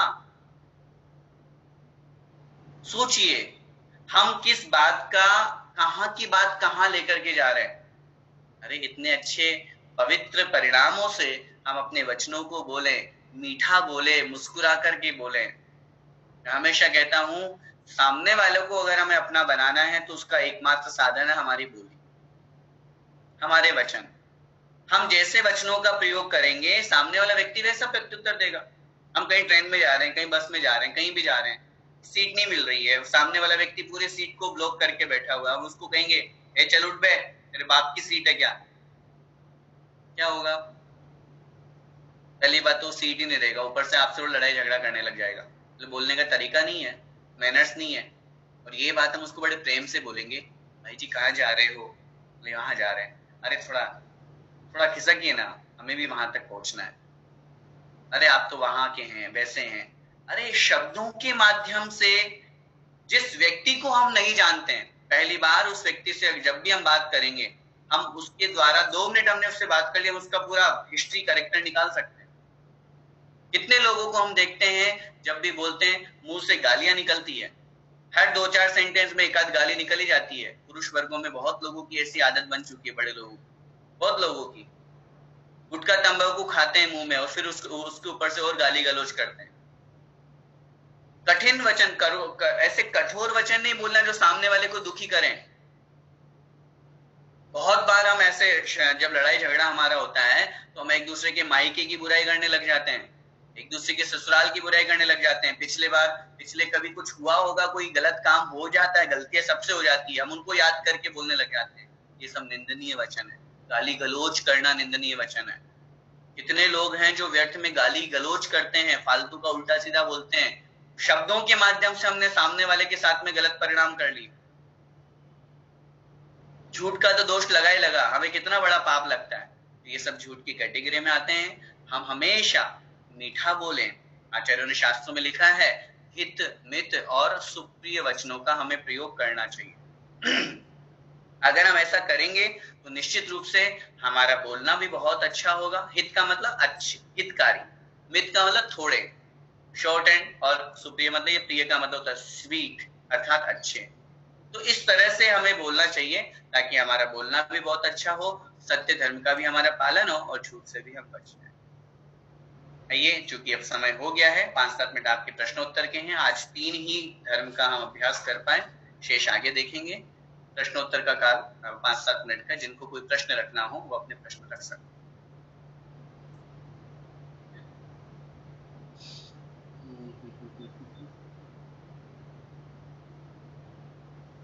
सरोज जी जैन जी, सरोज जी बोलिए। हेलो, जय जिनेन्द्र जी बताइए। मुझे पूछना था, पद्मावती माता को मानना चाहिए कि नहीं? पहली बात तो ये बताइए कि वो माता कहाँ से हो गई? पद्मावती देवी। हाँ, देवी बोलिए। हाँ, देवी। क्योंकि अगर आप माता बोलेंगे तो फिर धर्मेंद्र को पिता बोलना पड़ेगा। नहीं, देवी। देखिए, मानना अलग बात होती है और एक पूजना अलग बात होती है। मानने में तो चूंकि भगवान पार्श्वनाथ स्वामी की यक्षिणी के रूप में है, यक्षिणी कहलाती है। जैसे आदिनाथ भगवान की चक्रेश्वरी देवी, ऐसे पूरे 24 तीर्थंकरों के हमारे यहाँ पे यक्षिणी कहे गए। तो उसी अपेक्षा से इनको हम यक्ष यक्षिणी के रूप में मानते हैं, कोई आपत्ति नहीं, शास्त्रों में इनका वर्णन है, ये देव देवी के रूप में है, भगवान की यक्ष यक्षिणी, यहाँ तक ठीक है। लेकिन आप भगवान के बराबर अगर इनकी पूजा अर्चना करेंगे, भगवान के जैसा अभिषेक करते हैं वैसे इनका अभिषेक करेंगे, भगवान को जैसे अर्घ्य चढ़ाते हैं वैसे इनको अर्घ्य चढ़ाएंगे, भगवान के जैसे आरती उतारते हैं वैसे इनकी आरती उतारेंगे, तो ये मान्यता हमारी मिथ्यात्व रूप बन जाएगी। आचार्यों ने शास्त्रों में बहुत स्पष्ट लिखा है, क्योंकि ये भी तो स्वर्ग के देवी देवता हैं तो स्वर्ग के देवी देवता है, तो ये भगवान के बराबर पूज्य कैसे हो सकते हैं? नहीं तो हुमचा में तो उनको बहुत मानते हैं। देखिए, मेरा एक छोटा सा निवेदन, कहाँ मानते हैं कहाँ नहीं मानते ये मेरा प्रश्न का उत्तर नहीं, और आपसे भी मैं निवेदन करूंगा, व्यक्तिगत पर्टिकुलर किसी स्थान का नाम लेकर के मैं उस स्थान की निंदा या उस स्थान के ऊपर कोई टीका टिप्पणी नहीं करना चाहता। दुनिया में कहाँ क्या हो रहा है ये हम कुछ भी नहीं कह सकते। दुनिया में तो लोग, मैं आपको एक छोटा सा एग्जांपल दूं, आसाराम बापू का सारा केस पकड़ा गया, पूरी दुनिया के सामने आ गया कि वो गलत आदमी था, रेपिस्ट था, उसके बावजूद भी आज आसाराम बापू के भक्त है कि नहीं? हाँ है। लोगों को क्या समझना है, हमें उस चीज से, अब जो समझदार है वो समझ जाए। अब हम ये कहें कि आप वहां जा रहे हैं या लोग वहां उनको पूज रहे हैं, उनको मान रहे हैं, वो उनकी अपनी मान्यता हो सकती है। मैं आपको जो भी प्रश्न का उत्तर दूंगा सभी लोगों को वो आगम के अनुसार दूंगा, शास्त्रों में जैसा वर्णन मिलता है उसी अनुसार मैं आपको उत्तर दूंगा, क्योंकि शास्त्रों में स्पष्ट लिखा हुआ है हमारे यहाँ पर सिर्फ 9 देवता पूज्य हैं। 9 देवता में पंच परमेष्ठी, जिन धर्म, जिन आगम, जिन चैत्य और जिन चैत्यालय आते हैं। रागी देशी देवी देवता जो भगवान की यक्ष यक्षिणी है, ये हमारे लिए सम्माननीय है, ये हमारे लिए जय जिनेन्द्र की योग्य है, क्योंकि हमारे इक्वल ही तो हैं। जैसे हम संसार में रह रहे हैं वैसे वो भी संसार में, हम मनुष्य में, वो देव पर्याय में। और मैं तो इतना भी कहता हूँ कि हम मनुष्य हैं, हम तो संयम भी धारण कर सकते हैं, वो तो वो भी नहीं कर सकते। और हमारे यहाँ जब भी वंदना की और पूजा की बात आती है तो वो संयम की अपेक्षा से ही आती है। तो इसलिए तो उनका उपवास वगैरह नहीं करना कुछ चाहिए? नहीं, कुछ नहीं, आगम में बिल्कुल भी स्पष्ट निर्देश नहीं है। अष्टमी 14 का कीजिए, अष्टानिका का कीजिए, 10 लक्षण का कीजिए, भगवान के पंच कल्याणकों का कीजिए, जिस राह पर हमको बढ़ना है। हमें पद्मावती जैसा थोड़ी ना बनना है, हमें तो भगवान जैसा बनना है। तो जिसके जैसा बनना है उनके व्रत उपवास कीजिए। जय जिनेन्द्र। जय जिनेन्द्र जी। रेणुका जी जैन। जय जिनेन्द्र भैया जी। जी बताइए। जी बोलिए, आपकी आवाज नहीं आ रही। अभी सच धर्म में अपने स्वर्ग में नारद, हाँ, स्वर्ग में मतलब स्वर्ग में नारद गया। जो नारद नाम का व्यक्ति था, क्योंकि वो तो सत्य बोल रहा था ना, कि अच का अर्थ जो है वो पुराने धान्य होता है, तो वो तो सच बोलने के कारण से स्वर्ग में गया, और जो राजा वसु थे वो झूठ बोलने के कारण से नरक में गए। जी जय जिनेन्द्र। खुशबू जी जैन। हाँ वो वही था, वो नारद वाला ही मेरा क्वेश्चन। ठीक है जी, ओके। सुरेश जी जैन। सुरेश जी बोलिए। जय जिनेन्द्र जी बताइए। आपने कहा 6 महीने तक वो शास्त्रों की होली चली, ऐसा कब हुआ, क्यों हुआ? ये हुआ लगभग मैं पूरा टाइमिंग तो देख करके बताऊंगा आपको, लेकिन लगभग पहली दूसरी शताब्दी के बाद में, यूं समझना चाहिए कि लगभग शायद, मेरे ख्याल से, मैं शायद लगा रहा हूँ अभी, 5वीं शताब्दी के पहले ऐसा हुआ, क्योंकि जैनेतर जो अन्य लोग थे वो जैनियों से, दिगंबर मुनियों से बहुत ज्यादा घृणा करते थे, बहुत ज्यादा उनको उनके ऊपर उत्सर्ग करना है, उनको पीड़ा देना है। ईर्ष्या के कारण से उन्होंने जैन शास्त्रों को, मंदिरों को खूब तोड़ा, खूब उनको बर्बाद किया, मंदिर मूर्तियों को खूब तोड़ा, जैन शास्त्रों को निकाल करके उनको जलाया। इस कारण से ये दृश्य हुआ। तो उस समय क्या वो मुगलकालीन शासन था या फिर और भी पहले? मैं इसीलिए आपको कह रहा हूँ कि समय में देख के बता पाऊंगा, अभी मुझे पूरा कंफर्म समय का ध्यान नहीं है। अच्छा भैया जी, जय जिनेन्द्र। जय जिनेन्द्र जी। रतनलाल जी गंगवाल साहब। ऐसा है जय जिनेन्द्र साहब जी बताइए। कल आपने 10 लक्षण पर्व प्रारंभ होने का समय बताया जी, तो वो काल परिवर्तन, काल चक्र पूरा होता है जी, तो उस समय प्रलय होता है। हाँ जी। बाद में 49 दिन सुवृष्टि होती है जी हाँ।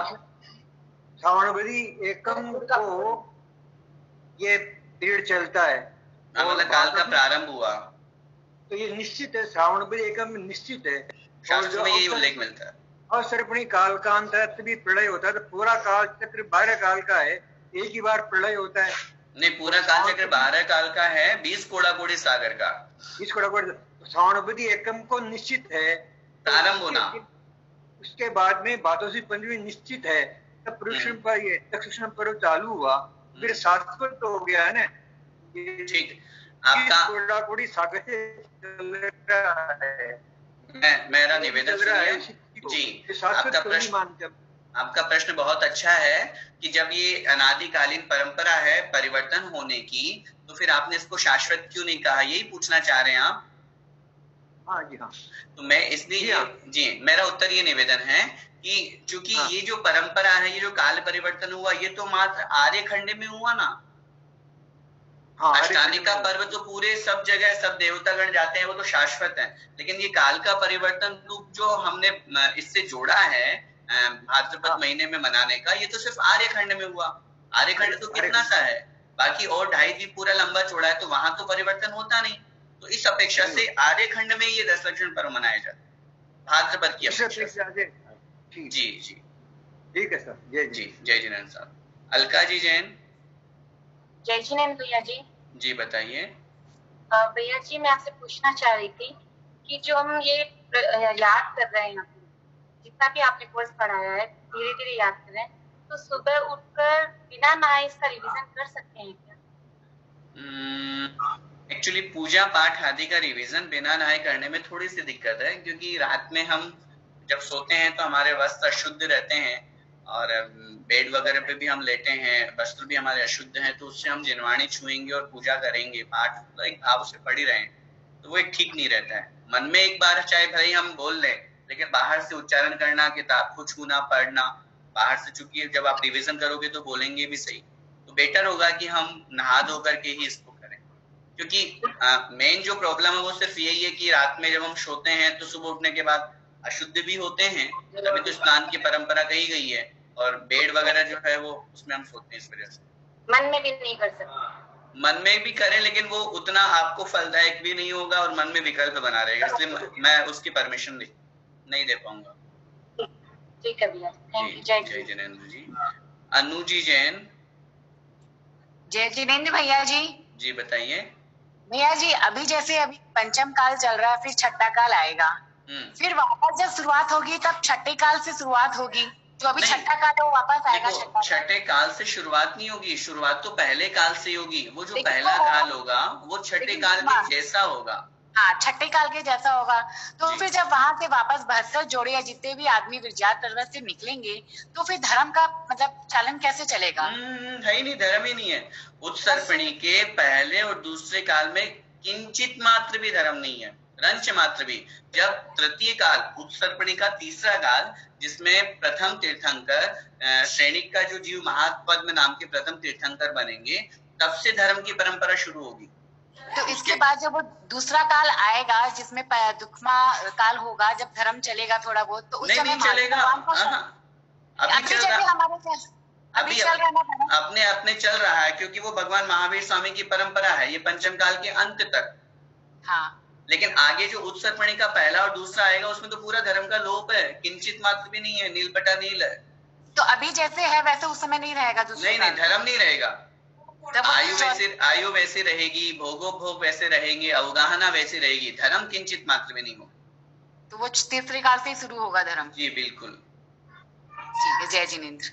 जय जिनेन्द्र। आज की कक्षा का अंतिम प्रश्न संध्या जी जैन। संध्या जी का नहीं हो रहा अनम्यूट। जिनेन्द्र पंडित जी। जी बताइए। मैं आपके नोट्स पढ़ रही थी, तो उसमें आपने जो वो है कि ऐसो पंच नमोकारो सर्व पाप नाशनो मंगलानम च सर्वेशम पड़मम हवै मंगलम, उसमें आपने पड़मम का मतलब बताया पहला जी, और हम हमेशा ये पड़मम का मतलब सोचते थे कि पढ़ने से मंगल होता है। नहीं, पहली बात तो मेरा निवेदन, आपने जो छंद बोला है वो थोड़ा अशुद्ध बोला है, उसको आप ठीक कर लीजिए। ऐसो पंच नमो यारो होता है, नमोकारो नहीं होता। नमो यारो, नमो यारो। सव्य पाव पणासणो मंगलाणम च सव्यसिम पड़मम होई मंगलम। हवई नहीं, होई जी। तो इसलिए होई अपन को बोलना है, हवई नहीं बोलना। और उसमें भी ये बात समझना है, पड़मम का मतलब प्रथम, यह प्रथम मंगल होता है, पढ़ने का अर्थ वहां नहीं लगाया गया है। वो ना भाभी जी स्ट्रॉन्ग, मतलब बच्चों को थोड़ा सिखा रहे हैं तो लगता है सही सिखाए ना थोड़ा। नहीं बिल्कुल जरूर सही सिखाइए, बिल्कुल सही सिखाइए। धन्यवाद। जय जिनेन्द्र। आइए जयकारा बुला के क्लास को एंड करते हैं। बोले पंच परमेष्ठी भगवान की जय, द्वादशांग जिनवाणी माता की जय, संत शिरोमणि आचार्य भगवंत 108 श्री विद्यासागर जी महाराज की जय, परम पूज्य गुरुदेव मुनि पुंगव श्री 108 सुधा सागर जी महाराज की जय, अढ़ाई द्वीपस्थ समस्त मुनिराजों की जय। सभी को सादर जय जिनेन्द्र।